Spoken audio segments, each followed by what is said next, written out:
बोली देवाधिदेव 1008 महावीर भगवान की जय। संत श्रोमणी आचार्य गुरुवर श्री विद्यासागर जी मुनि महाराज की जय। परम पूज्य 108 मुनिवर श्री प्रज्ञासागर जी महाराज की जय। द्वादशांगिन वाणी माता की जय। अहिंसामय विश्व धर्म की जय। देखें, जैन कर्मानुचिंतन काफी लंबे समय से हम इसे आपको पढ़ा रहे हैं। अब तक आपने बहुत कुछ याद कर लिया होगा।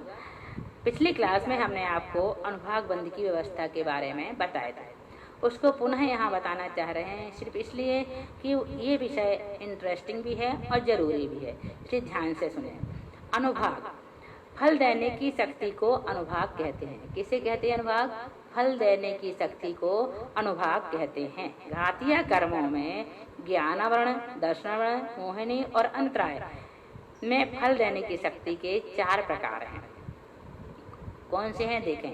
लतावत, काष्ठवत, अस्थिवत और पाषाणवत। जैसे लता, काष्ठ, हड्डी व पत्थर में क्रम से अधिक अधिक कठोरता होती है, वैसे ही जघन्य अनुभाग से लेकर उत्कृष्ट अनुभाग तक अधिकाधिक कठोरता अनुभाग में होती है। अघातिया कर्म, अघातिया कर्मों में जो शुभ प्रकृतियां हैं उनमें जघन्य से लेकर उत्कृष्ट अनुभाग तक में 4 प्रकार हैं।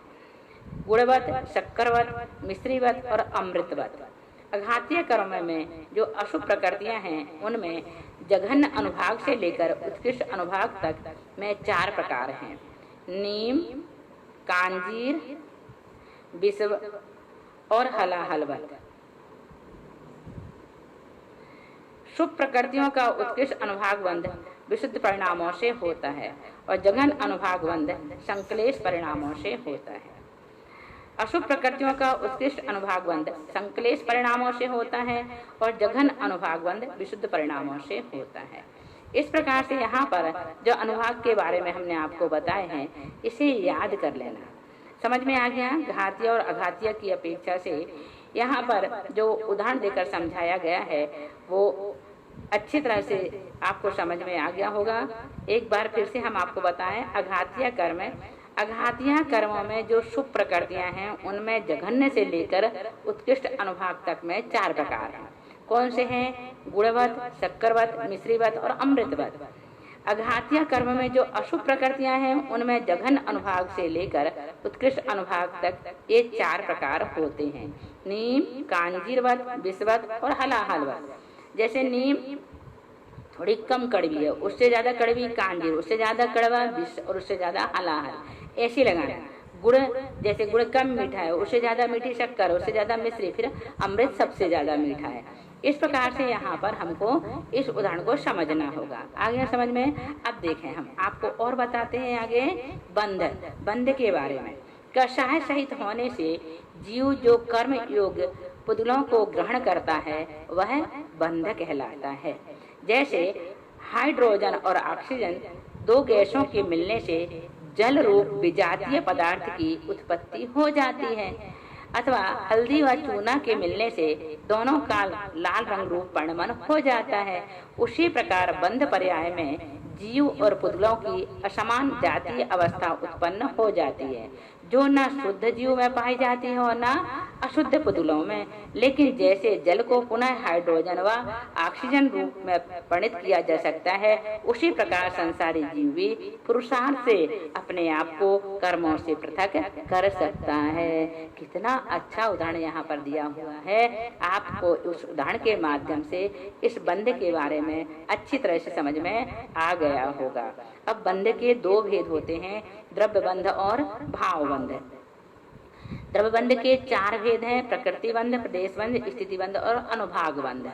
प्रकृति बंध किसे कहते हैं? प्रकृति का अर्थ है स्वभाव, प्रकृति का अर्थ है स्वभाव। जैसे नीम का स्वभाव कड़वापन है, शक्कर का स्वभाव मीठापन है, ऐसे ही ज्ञानावरण कर्म का स्वभाव ज्ञान को ढकना है।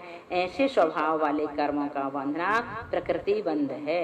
ऐसे स्वभाव वाले कर्मों का बंधना प्रकृति बंध है। स्थिति बंध, बंधे हुए कर्म जब तक अपना फल देने की स्थिति में रहते हैं उसे स्थिति बंध कहते हैं। अनुभाग बंध, कर्मों की फलदान शक्ति को अनुभाग बंध कहते हैं। प्रदेश बंध, बंधे हुए कर्म परमाणुओं की संख्या को प्रदेश बंध कहते हैं। बंधे हुए कर्म परमाणुओं की संख्या को प्रदेश बंध कहते हैं। अब इसे उदाहरण के थ्रू समझते हैं ना।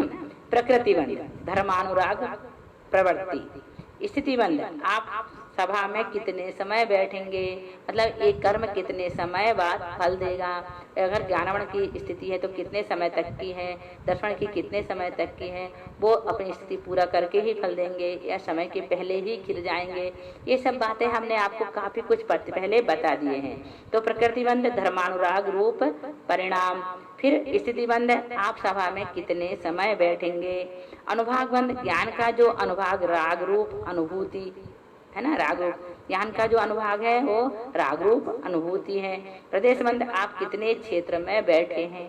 समझ में आ गया उदाहरण से। और एक और उदाहरण देकर समझाते हैं। प्रकृतिबंध, मेहमान का आना। मेहमान का आना प्रकृतिबंध। स्थितिबंध, मेहमान जितने समय तक रहें। अब समझ में, जैसे कर्मों का आना, ये क्या हो गया, प्रकृतिबंध है ना। स्थितिबंध, मेहमान जितने समय तक है, जैसे कर्म की स्थिति कितने समय तक है, कितने समय तक वह कर्म आत्मा से चिपके रहेंगे, फिर उसके बाद आत्मा से अलग हो जाएंगे। फिर अनुभागबंध, भोजन की व्यवस्था। अनुभागबंध, तो कर्म किस प्रकार से फल देकर जा रहे हैं, है ना, अनुभागबंध। प्रदेशबंध, वह जिस स्थान पर रहा। इस प्रकार से ये उदाहरण के माध्यम से हमने बंध को समझा। इसके बाद हम आपको अगली क्लास में नेक्स्ट